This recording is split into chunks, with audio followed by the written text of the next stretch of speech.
Hello, YouTube, Instagram, Twitter. We're live. And today I'll be answering your questions when it comes to growing your e commerce business.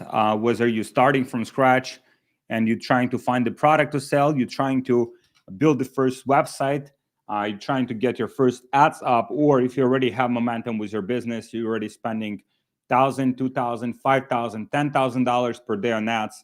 I'll be answering the questions. Will help you to prepare better for Q4, which is coming, which is super close. It will be massive, massive Q4.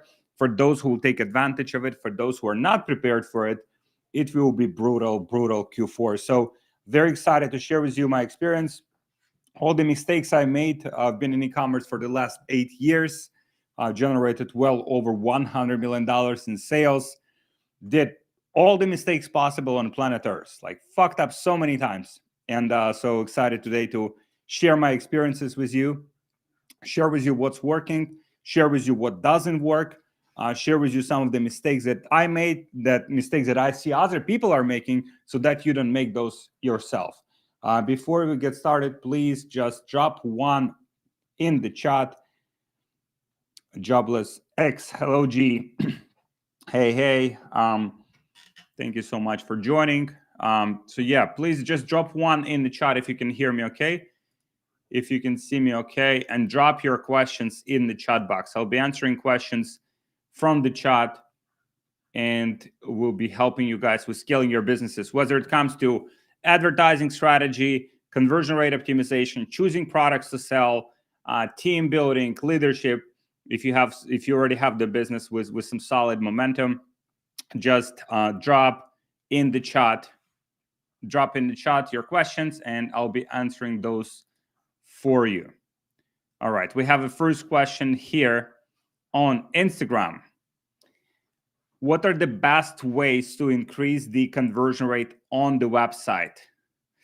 It's a little bit generic. If you can give me kind of like more context of what kind of product you're selling, but overall, when it comes to conversion rate, the biggest thing that you can do to improve your conversion rate is to really understand who you're selling your products to, and that comes from the research that you do before you even start selling your product. So you want to read some Amazon reviews for products that are similar. You want to identify what are the main pain points for people that are selling the product. You want to identify what is the imagery and design structure for the website that you can have in order to increase the conversion rate, because the visual part of the website, images, videos, GIFs, explaining your product in a greater detail is what makes people buy products. So those are the biggest things. And then when it comes to research, the biggest thing that you'll take from it is the copy on the website, because you want to convince people to buy the product. You want to show them how the product that you're selling is different from any other products that they have bought before. Usually, if you're selling a product, you're usually not selling the product to a person who's never bought anything in that niche. Those people that are buying from you usually bought 3, 4, 5 different products from other people, and your job is to demonstrate why your product is better than any other product that they have bought before. Have another question here. What is the best angle to sell pet portraits? Pet portraits, they do tremendously well during Q4. I know some people that are selling pet portraits. Usually the best angle there is a gift, like gift for your boyfriend, girlfriend, for your friend, for your mom, for your dad, whoever has dogs in your family, some family members, friends. The gifting angle, in my experience, is the best one in that specific niche for those specific products. Have a question here from Glad. From your experience, can ad accounts be blacklisted without getting banned, just high CPC and CPMs?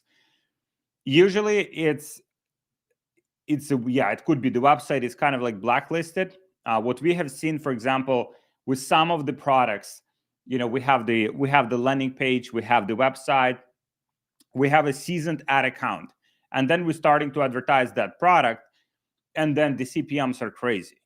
And then on the same ad account, right? So we basically pausing, we're not selling that product anymore. We have another product, another website, we sell from that same ad account, and CPMs are a lot lower. So your product the claims that you're making, usually the way it works for Facebook is they're scanning the contents of your website. If they see something, like they see some aggressive before and after images, if they see some very aggressive claims, then they will give you higher CPMs. And the same comes down to your ads.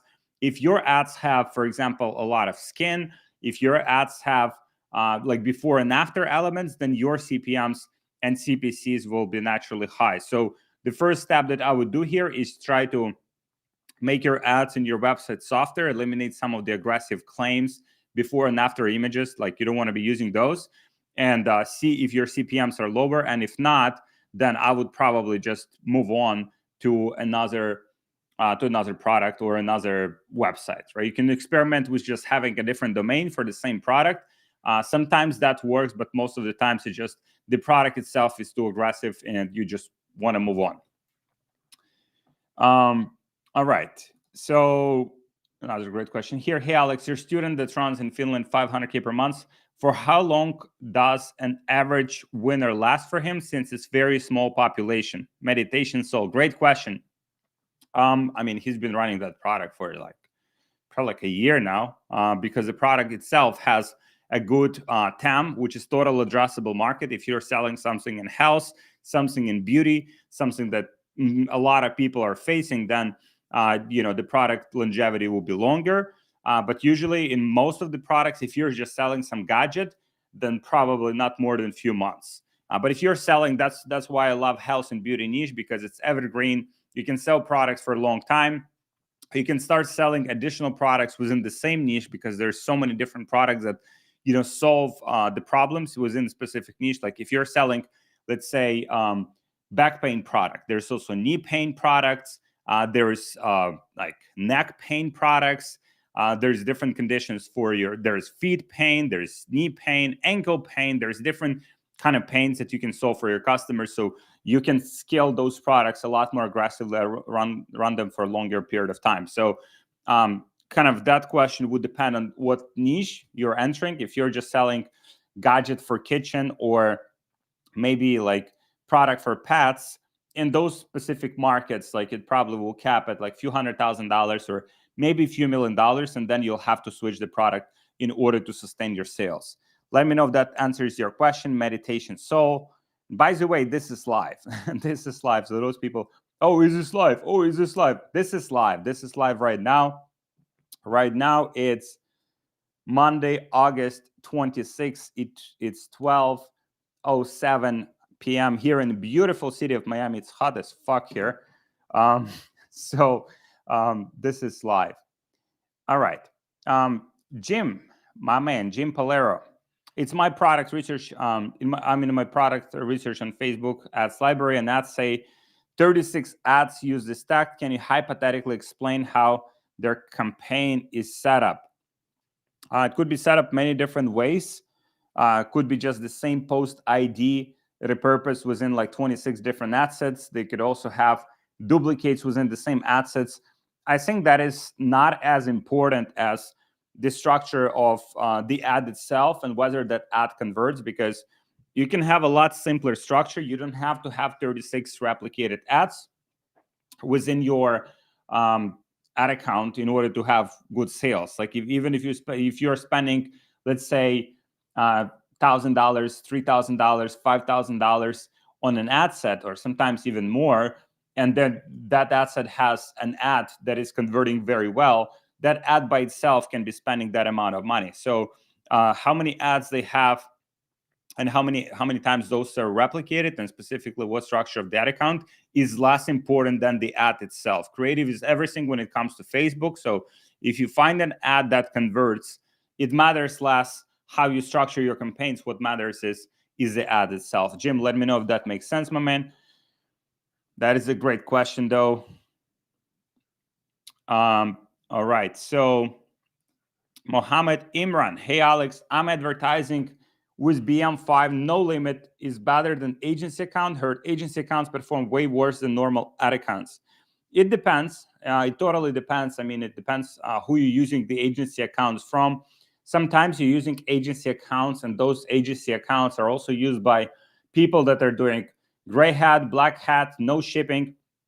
And if your agency account is within that same BM, that BM wouldn't have very high reputation, very good reputation with Facebook. And so what will happen is that you will have terrible costs. But at the same time, there are some business managers that have amazing costs from agency accounts because they're not advertising aggressive products. So what I would recommend is, if your ad account is working, keep using it. And at the same time, on a smaller budget, test different agency accounts and see if they give you comparable costs. You definitely want to have the infrastructure of the ad accounts and agency accounts, especially coming into Q4, because the ad accounts, BMs, pages, everything will go down this Q4 because the political parties, let's say in the United States, are advertising heavy, and they are just, they're just dumping a lot of money, and Facebook will become extremely sensitive about content, about policy violations. There's only so much inventory on Facebook, so they'll try to cut the bottom of advertisers that deliver the worst user experience, or sometimes you just can have your ad account shut down by accident. So the more ad accounts you have, the more you diversify it, the more stability you have in your business. If one ad account goes down, but you still have one or two other ad accounts still advertising, then your business wouldn't drop as much as if you rely just on one ad account and it went down, and now you're pretty much like your sales go to zero. Let me know if that makes sense. Mohammed Imran, great question here. So another clarifying question from Meditation Soul. So he's mainly selling one product only in Finland. So it would be like 10, 20 health product to hit 500K per month in such small population, and it would die pretty quickly too. Yeah, again, it depends. It depends what is the price. It depends what is the price point of the product. So let's say if the product is, like $150, you're selling product with $150. To do 500K per month, you only need 3,000 sales a month. 3,000 sales in a population of, like, let's say 5 million people or 10 million people in a country that has high buying power is not a lot, right? So it's only a few thousand sales out of millions of people of population. So that's pretty much how I look at it. It's a buying power of the country. Some countries, they have humongous population, like Brazil has a big population, or Mexico, but their buying power is not that high. So sometimes smaller countries that have higher buying power, you can do bigger numbers in those markets with a higher price point. Let me know if that makes sense. Meditation Soul. Could you please make another interview with Wouter? I loved his EU strategies from 2-3 years ago, especially with his hires. All your questions were on point. Yeah, we'll meet with Wouter in like 4 days. I think 4 days. So yeah, we'll have conversation with him about having another chat for sure. Thank you for watching that one. I love that interview as well. What is a good average hook rate? 30%. That's what we are aiming for. So 30%. Ideally, want to be higher than that. If you're like 40, 50, I mean, you're good. And then the rest will come down to your hold rate, which is how many people out of 100 are watching video after 3 seconds to, I believe it's 75% of the video. So that will be another kind of factor for you to identify whether the ad is actually good and it's keeping users' attention, so that you can present your product and they can buy it. So what is another question here from Mohammed? What's your structure for backup ad accounts? Is it like SharePixel and assets from main BM to advertise BMs, which hold many accounts? Yeah, there is a BM that's like a Pixel house, and from that BM, Pixel is being shared to any of the ad accounts that you're advertising. But that BM that is Pixel house, like you don't use, right? You don't actively use it for advertising. You can have some like very small like engagement ads on that BM with one of the ad accounts, but you don't actively use that BM for advertising. But that prevents your Pixel from getting banned, because let's say your ad account goes down, your BM goes down, and your Pixel is hosted there. Now your Pixel is also banned and you cannot share it. So you want to have additional like Pixel house BM if you want to keep it safer. And by the way, I have some awesome when it comes to like banned ad accounts and preventing bans and stuff. If you DM me on Instagram, if you DM me on Instagram, I'll drop my Instagram here. This is my Instagram.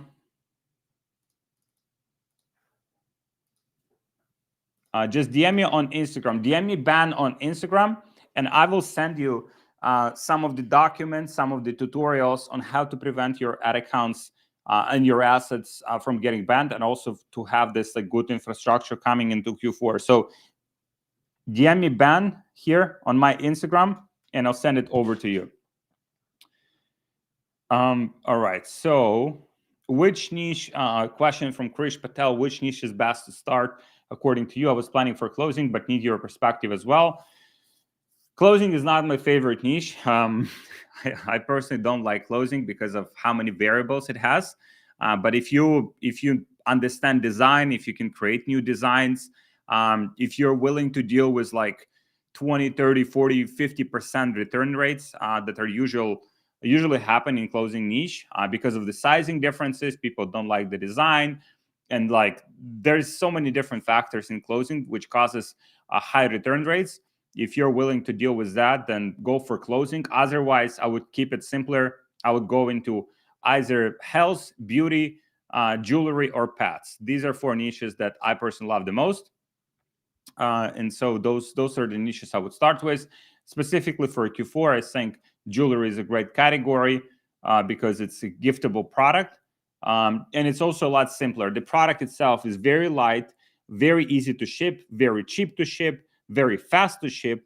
And so jewelry could be a great product for you specifically for Q4, and a lot less complex than, let's say, closing.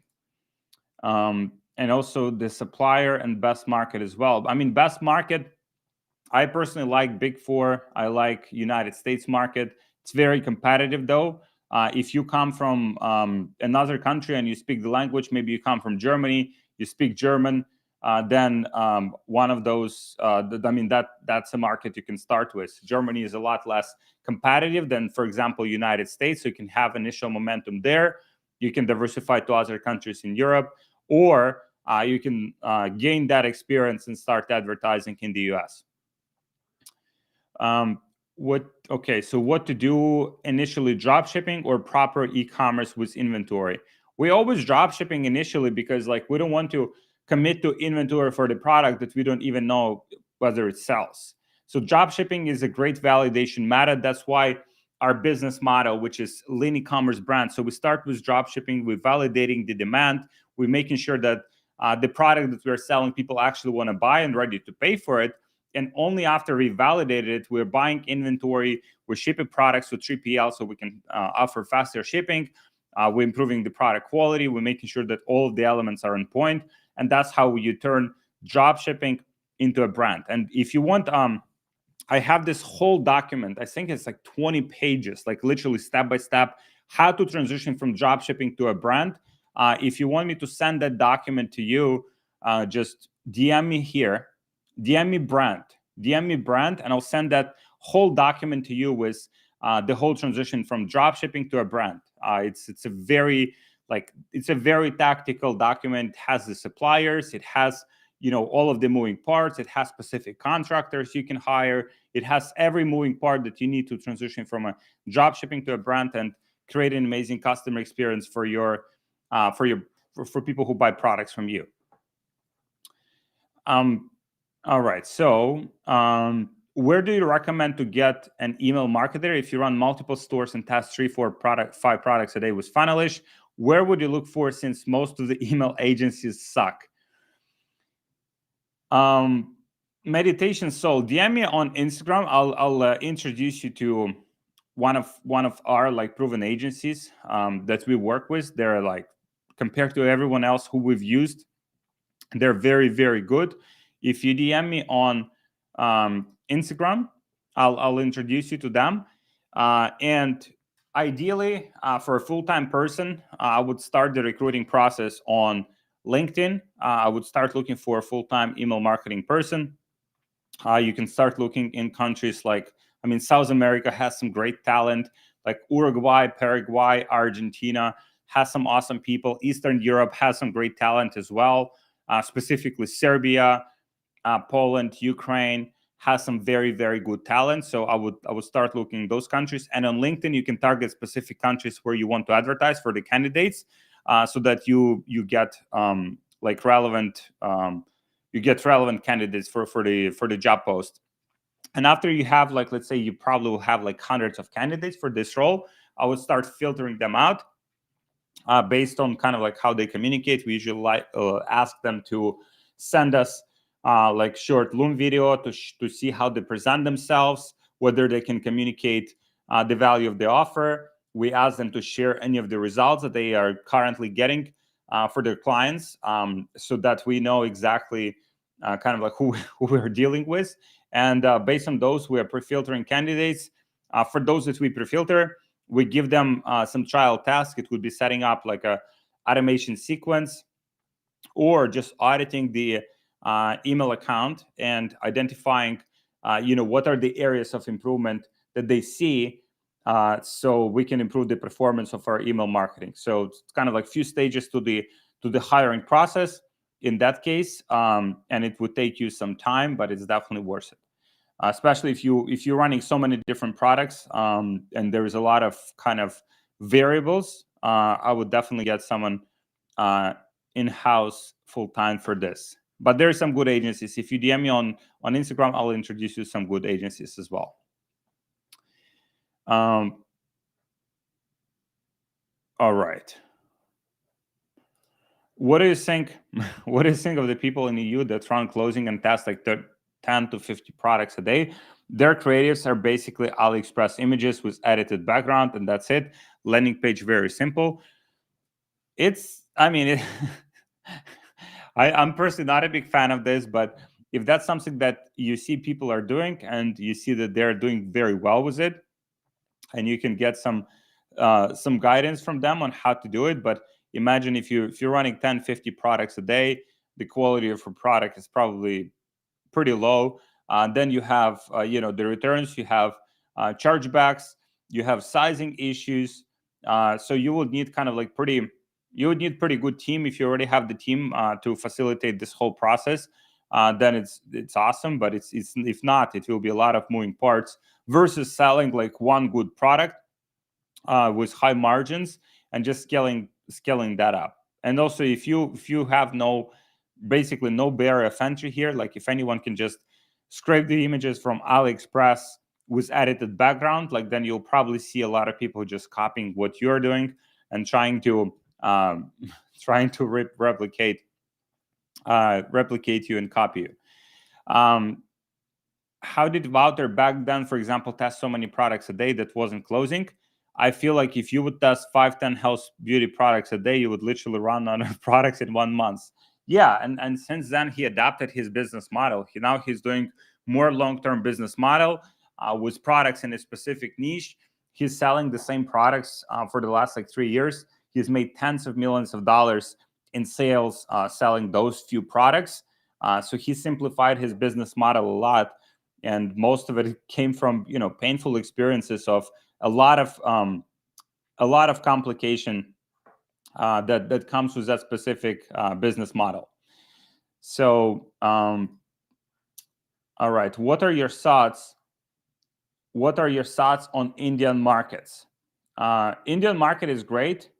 Indian market is, the biggest population on planet Earth, right? So there is not so much buying power, but on average, there's some products that you can sell even for a cheaper price point. I think it's a great market, but your kind of like edge in Indian market would have to be the logistics and operation, because you'll need a good team to confirm the orders. You'll need a good team to process all the logistics, to source inventory, to ship it on time. So the logistics in that market would be very, very important. So unless you're good at it, or you need to find someone who is someone who's good at it, so you can partner up with them. They handle operations. Let's say you're handling marketing, or the other way around, and that could make a great combination.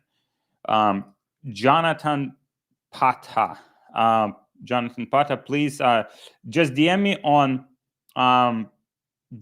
me please on Instagram. DM me Brand on Instagram so I can send you over that that document. And let me see some questions here on.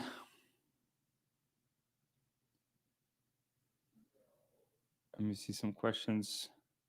Eleva Valenzona, Alex Legend. Hey, thank you so much for joining. Will it work in India?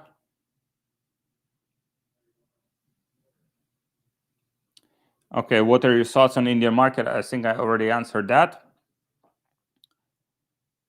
So let me see here.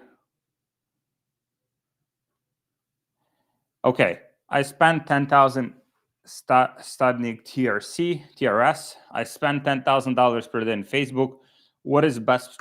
What is the best structure? The best structure for if it comes to the like ad account structure, like the simpler the better. Like that's usually the answer. So for example, instead of having like 10 different campaigns with like $100 a day budget, you would have less campaigns with like you would have like one campaign with $1,000 a day budget or $5,000 a day budget. When it comes to specific things that are working on accounts, on some of our accounts, like CBOs are working better. On some of our accounts, cost caps and bid caps are working better. So that strategy and structure for overall like operating ad account will be predicated on what's working in a specific ad account. And so yeah, studying if you have any kind of like more specific parts that you want to cover, please drop in the chat and I'll answer it for you. Gasper Ratash, for how long do you think I should run a Facebook ad if it's not profitable after 2 days? If it's not profitable after 2 days, I would look at the metrics on the ad level. So whether the click-through rate, the cost per click, the hold rate, the hook rate are where I want them to be. And if they are, I would just leave them running probably for another day. And then I would look into a funnel. I would look at the drop off from, let's say, page content view to person adding product to the cart, and then from person adding product to the cart to actual conversion rate. So I would identify the biggest bottleneck that I have there, and I would address it. So it could be setting up the email and SMS sequences. It could be setting up retargeting, which will help you to just max out, the total ROI you're getting from your ads. It could be just tweaking your product pages so it has more content about the product, answering more of the customer questions. So pretty much cover as many of those points as possible to maximize the likelihood that you will be profitable. And after that, I would just evaluate. Maybe your ads are simply not good enough and you have to create new ones. So do you still, Mohammed Imran, do you still test with CBO? There are many people on X talking highly about testing with CBO and dynamic creative campaigns, and some with cost caps, bid caps. That's exactly what I mentioned. Like every ad account is different. I personally, when testing product initially, I like to keep it as simple as possible, because like if you're trying to play with like cost caps from day one and you don't even know whether your creative is good, then from my experience, it's like way too premature to test something and play with bits, even if you don't know like whether your click-through rate is good, whether your ad is good, whether it's actually converting. So I would do it in a simpler way to start with. Once you have some good ads, then you can experiment with CBOs, dynamic creative testing, and then start playing with cost caps, bid caps to just really maximize the ads that you have.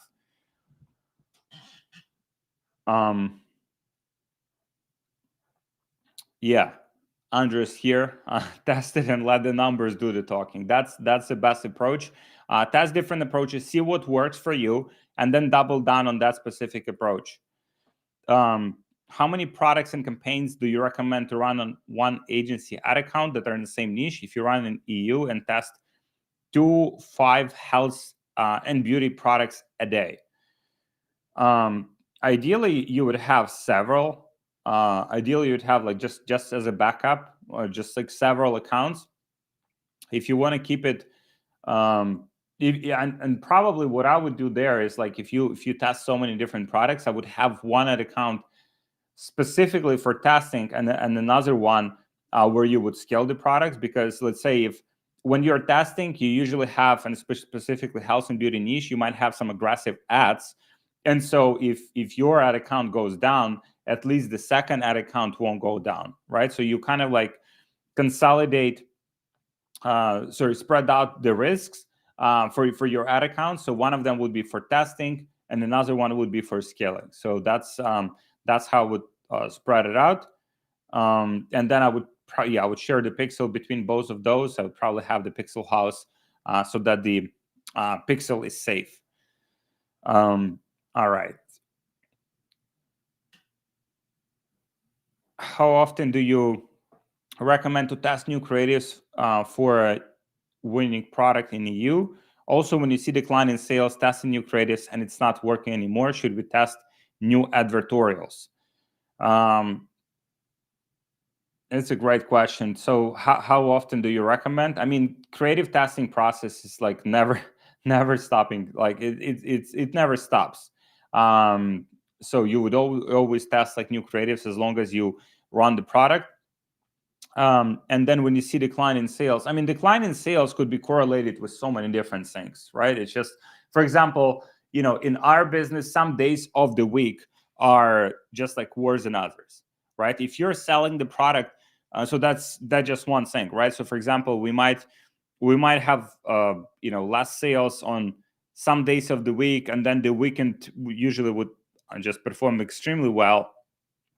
Besides that, if you're selling a product that doesn't have any kind of differentiation from other people, and people know that you're running the product because they can spy on your store, then you would see a lot of copycats. And when you see a lot of copycats, it means like they're probably reaping your ads and probably scaling with your ads. And so now that's also another reason why you might see your performance dropping. Testing new advertorials, like, I mean, by default, as long as we run the product, we're testing few advertorials, like 5 to 10 advertorials per month. If you're in the smaller markets, you might need to do even more, like variations, and so that could be like advertorial per angle. So that's what I would recommend to do. But it's never stopping process. As long as you run the product, you have to be innovative and you have to constantly innovate. Unless your business model is just like ripping what other people do. If you're on the other side of this equation, if you're ripping, I mean, you have to rip fast. I don't recommend that though. Like it's it's not sustainable business practice. But if people are ripping you, then you also have to move fast. You have to take them down. If they're stealing some of your content, so it would require like just kind of business strategy, like anything else. All right, so this is a question from Sairam. What kind of niche will work for Indian markets? How can I tackle RTO? RTO, what is that, RTO? If you can elaborate what's RTO in COD markets, is that returns? Probably something with returns. What kind of niche? Gadgets usually, like some small things for home.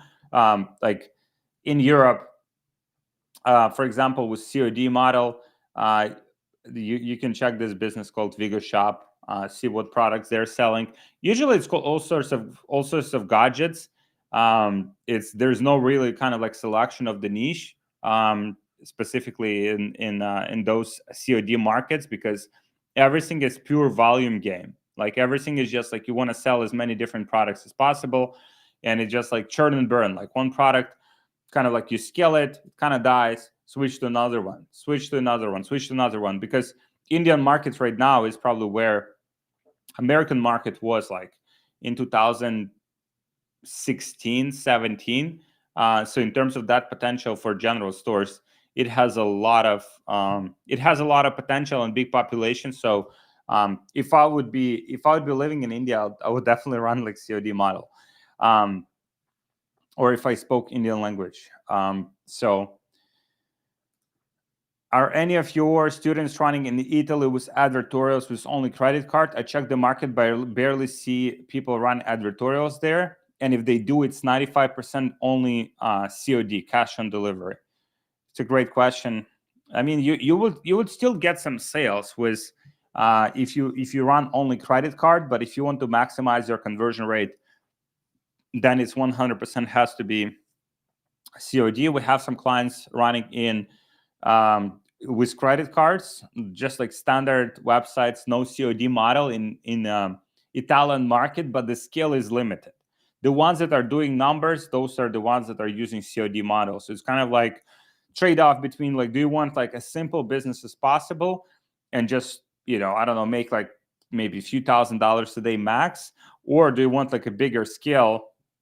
And in that case, you need to use a COD model, but at the same time, you have to invest resources into like inventory, logistics, just kind of like make the business more complex. So it's a trade-off that you'd have to decide on. So, hi Alex, hope you're doing well. So I want to know, by testing products, I want to know if I have not found any ads on a Facebook library or whatever. Can you find one or make one like you suggest? Like you suggest. What is that? I don't know. If you can, Sneezix Zuzu, Sneezix Zuzu, if you can just let me know what you mean by that. Yeah, let me know. I don't think I understood this question here. I mean, we have the tool that simplifies the whole process for finding winning ads. This tool is called Get Hooked. So let me share with you what this tool can do for your business. What it does is pretty much shows you all of the advertisers and all of their ads. Let me see. Let me know if you can see my screen. Can you see my screen right now? All right, share screen.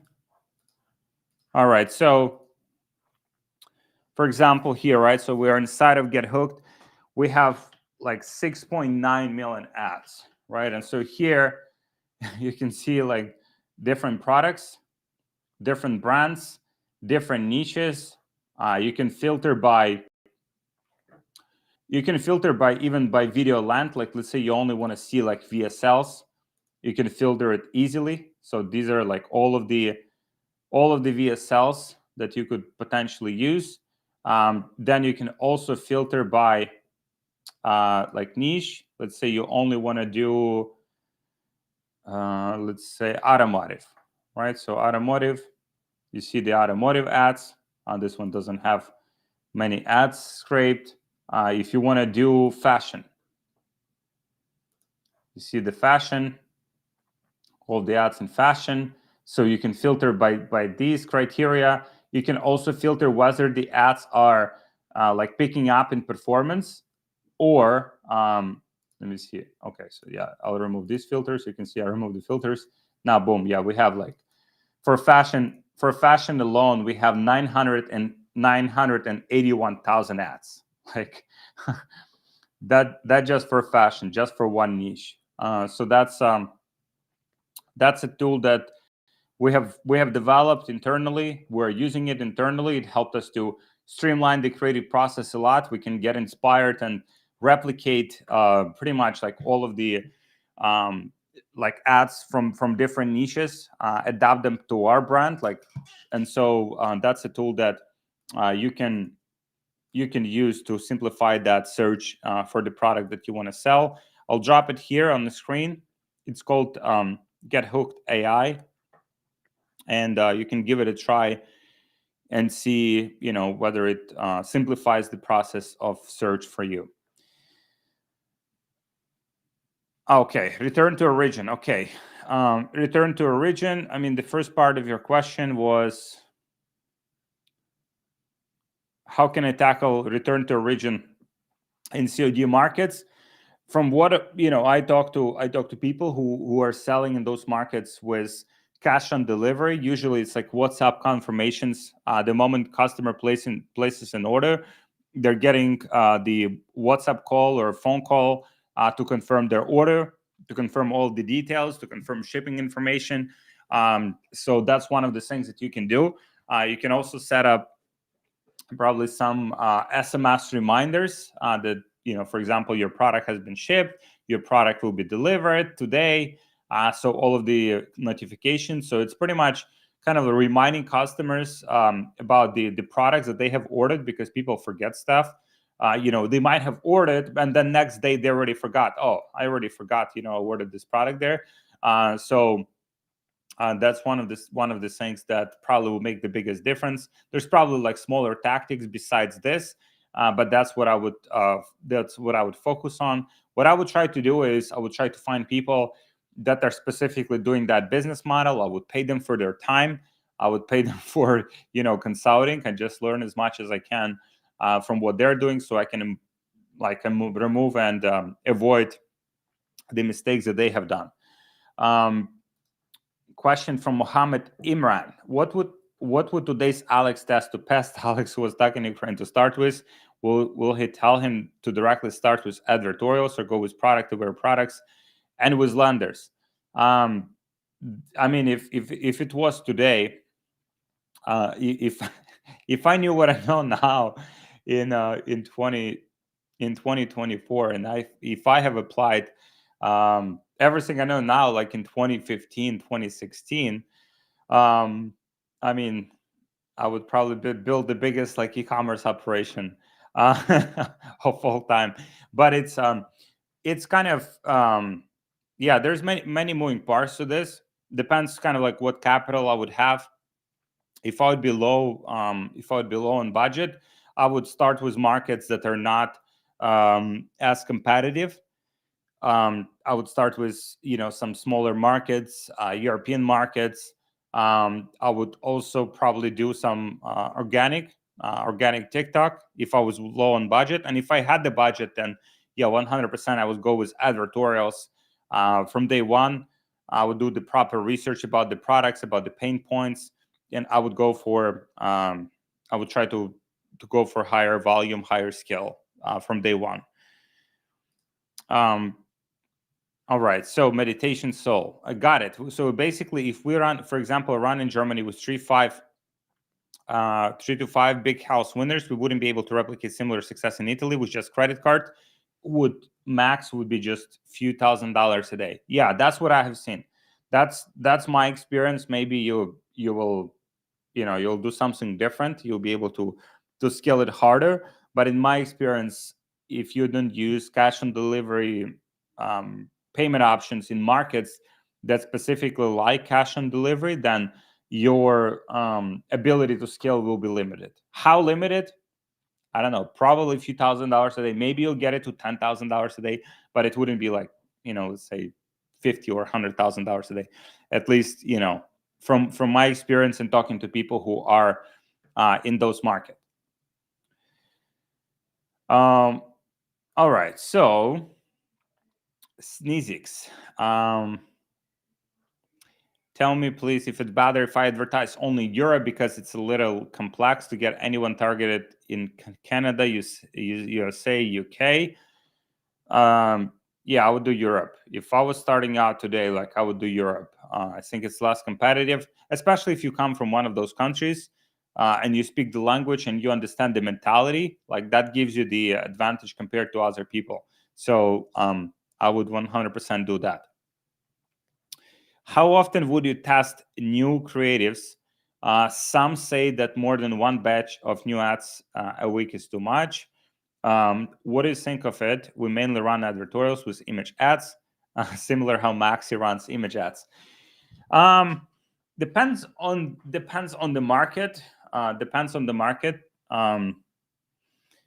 Batch. I mean, if these are just image ads, there's 100% a factor of like you don't want to run like too many variables, especially if you're, I don't know how much you're spending per day, but you also want to make sure that there is enough like ad spend allocated to each one of these creatives to know whether creative actually works. Because if you're just like spending money on ads and it's only like $20 per creative, and it doesn't get like enough data, and then you're cutting it, then it's that testing is pretty useless. So if you can give me more context in terms of how much you're spending per day on ads, I'll give you better perspective. Also, if image ads are working for you, then I would try videos. I would 100%. If you want bigger scale, you 100% have to crack VSLs. Like in my experience, there is no way around it, or you'll be capped at like 200, 300, maybe 500K per month. In my experience, you have to crack VSLs. You have to crack video ads. Usually the difference between image ads and video ads, like image ads are easier to put together, easier to test. Sometimes they convert pretty well, but they also die very quickly. With good VSL, you can spend $100,000, $500,000, sometimes millions of dollars on a good VSL. So that's a difference between these two and the ability to scale with both. Okay. Thoughts on relationship marketing versus direct to consumer. Relationship marketing versus direct to consumer. I mean, I only know one marketing, which is running ads and selling products. That's the only type of marketing I know. A relationship marketing, I don't know what's that, like MLM. I don't know. I know nothing about it. So the only one I know is direct to consumer, paid advertising driven e-commerce growth. Okay. Last question. I was wondering how could reach you for like one-on-one call, or do I need to make a procedure to reach you? Just DM me on Instagram, and I want to see if I can help you. I mean, first I want to see if I can help you with anything, and then we can take it from there. So just DM me here on Instagram. This is my Instagram. Just drop me a message there, and we'll take it from there. All right. So which EU markets working best with advertorials based on your clientele? I mean, we have people in our community selling in Sweden, Norway, Spain, UK, obviously, Germany, I think Poland, Finland, all over the Europe. So depends what language you speak, right, and what kind of what could be the easiest one for you. But there's potential in all of these markets. All right, 1 to 5K per product, depends on what product. We mainly run in EU countries such as Germany, Netherlands, Belgium, Sweden, etc. Okay, 1 to 5K per product. The way I would do it is I would just look at the data. I would run the report, and mostly what I would look into, like, okay, so on average, let's say if you're testing a batch of ads, and that batch of ads, out of, let's say, 30 creatives that you test, like 5 of them are winners, just for example. And then how much on average each one of those is able to test to spend at acceptable ROI. And then, okay, so if that number comes to like I don't know, $10,000, for instance, okay, how many days is that? Okay, so let's say it's like 3 days, just for example. Okay, so then every 3 days I need a new batch of ads, right? So kind of like I would reverse engineer that from the end, and I would come to the conclusion, how many batches of ads do I need to test? You don't want to under test it, but also you don't want to like over test. It's kind of like you have to find that sweet spot in terms of the number of ads that you're testing. And that would be predicated on size of the market. Like Germany, for example, would have a lot higher scale than like Sweden or Netherlands or Belgium. If it works, if it converts, I mean, Germany is like 10 times bigger than these other countries. So that would be dependent on the size of the country as well.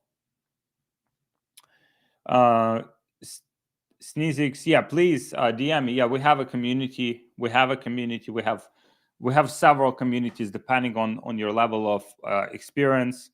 We have a community for entrepreneurs that are just like at the beginning of their journey called Brand Builders Academy, and also we have a community for experienced e-commerce entrepreneurs called ESS, E-commerce Scaling Secrets. There's a lot of people that are doing 7, 8 figures. We have some even 9-figure players in that community. So yeah, just let me know on Instagram, how specifically we can help you, and we'll take it from there. What are your thoughts, Ivan Ray? What are your thoughts about TikTok ads? What share of your total ad spend is TikTok ads? Maybe like 10%. Not a lot. We focus on Facebook heavily. If I'm from US, if I'm from US but don't have any store or idea yet, how is your program teaching it A to Z? Yeah, like from scratch. We're taking people from zero to launching successful e-commerce stores, like through training, through one-on-one coaching, through our community that is very supportive. We have like 1,000 people in our community, incredible people, incredible entrepreneurs, like super supportive of each other. So everyone is pushing each other, helping each other, and then our team would work with you one-on-one to help you achieve your goals. So yeah, just Ileana, just DM me on Instagram. My Instagram is here, and then I'll see how I can help you. So that's my Instagram here. All right, so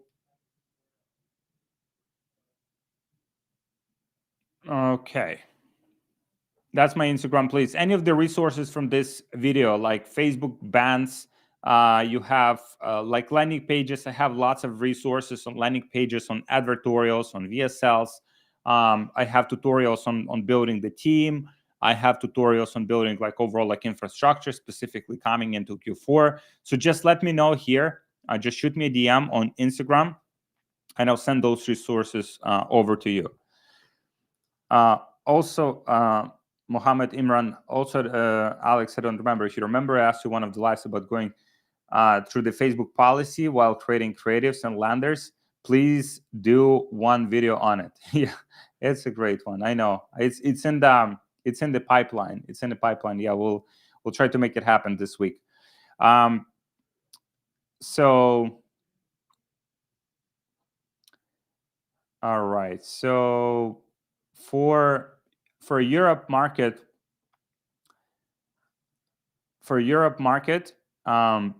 is it better to create various stores localized with separate pixels, or just one store and one pixel for a few countries?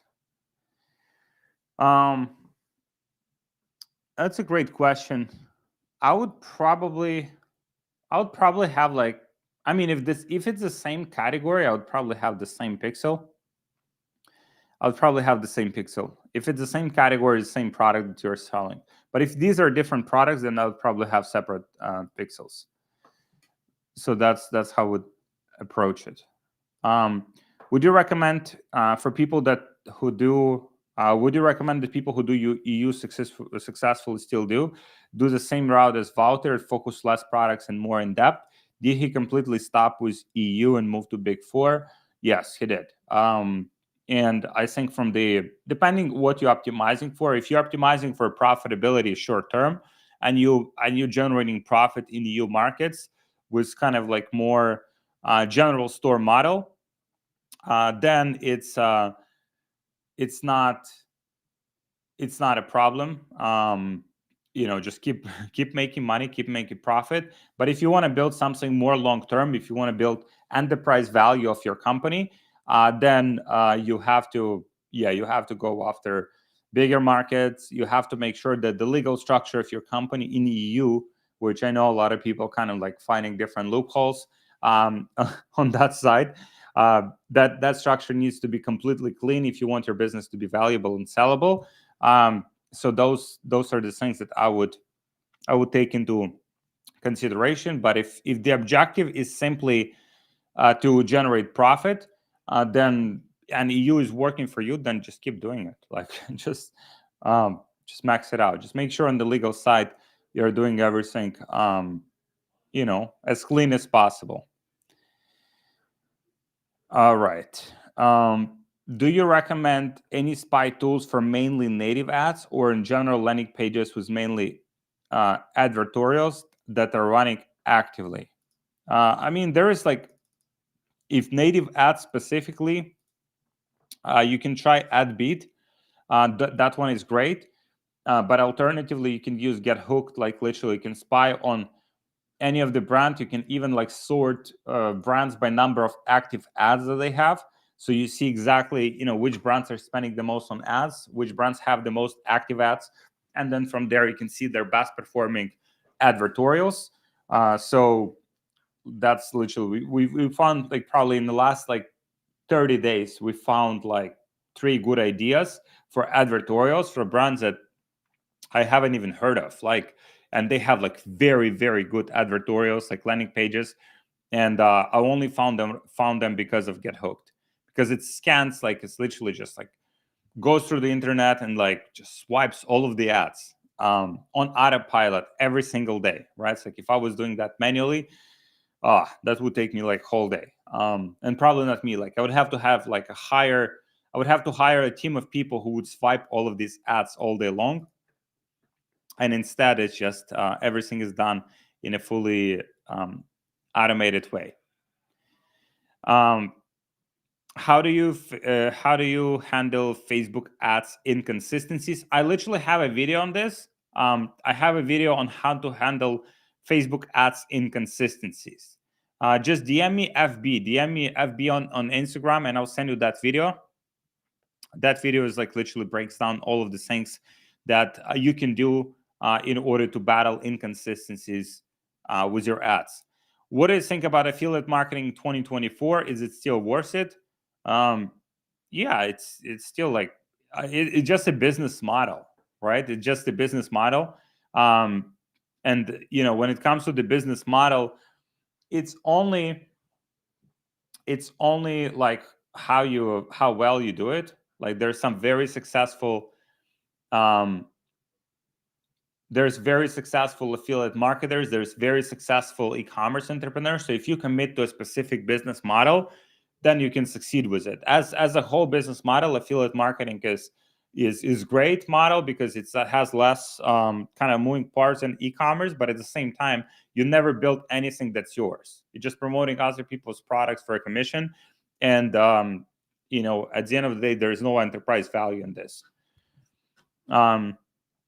Do you have any SOP going from research all the way to creating angles and launching them? How many angles would you test from the research we do?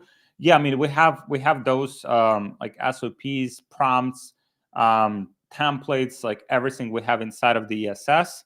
And our clients just taking advantage of that, like just going from like zero like advertorials to launching their first advertorials like sometimes in a few days. That's inside of the ESS. So if you want details on that, Mohammed, please let me know. And then how many angles would you test? I would probably do like 2 to 3 angles ideally, right? So at least like you would see which one is more promising, and then you would double. If one of the angles shows more promise, then you would just double down on it, create more variations for it, and try to scale that angle as much as you can. So ideally 2 to 3 angles to start with. I wish they would filter landing pages too, like other spy tools, to only show ads that run to Funnelish, ClickFunnels, lenders. Yeah, I mean, ClickFunnels, there's a lot of I don't know how many like e-commerce people are actually like that are doing numbers are using ClickFunnels. I mean, Funnelish is probably more used. People that are doing bigger numbers for the most part are using Checkout Champ. Funnelish is good to get to like $500,000, $1 million a month. And But then over time, yeah, you want to go to Checkout Champ. And so yeah, I think we can definitely figure something out in terms of the functionality. It's a great suggestion in terms of filtering by specific technology that was used to build these landing pages. Have you had success with advertorials that are mainly built by AI instead of a copywriter? No, mainly. I mean, mainly. If I mean a lot of the advertorials we have, they're like 80% written by AI, but then the copywriter needs to go inside and like kind of like clean it up because the AI doesn't use like very conversational language. And especially like if you've done the research about your niche, then probably there's some very like nitty gritty like wording and specific words that people are using in a specific niche, and AI simply doesn't know that. But yeah, AI um, can get your advertorial to probably like 80%, and the rest you'd have to just copy chief it and make it fully ready. All right, cool. All right, cool. Great questions as always. If you guys have any questions that I haven't answered here, please just drop them in on my Instagram. So drop my Instagram here. Just drop me questions directly so I can answer them for you. So where is that? And also for any of the resources that I have shared, like lenders, Facebook ads, scaling, product research, any of those resources, just drop me a DM directly and I'll send those over to you.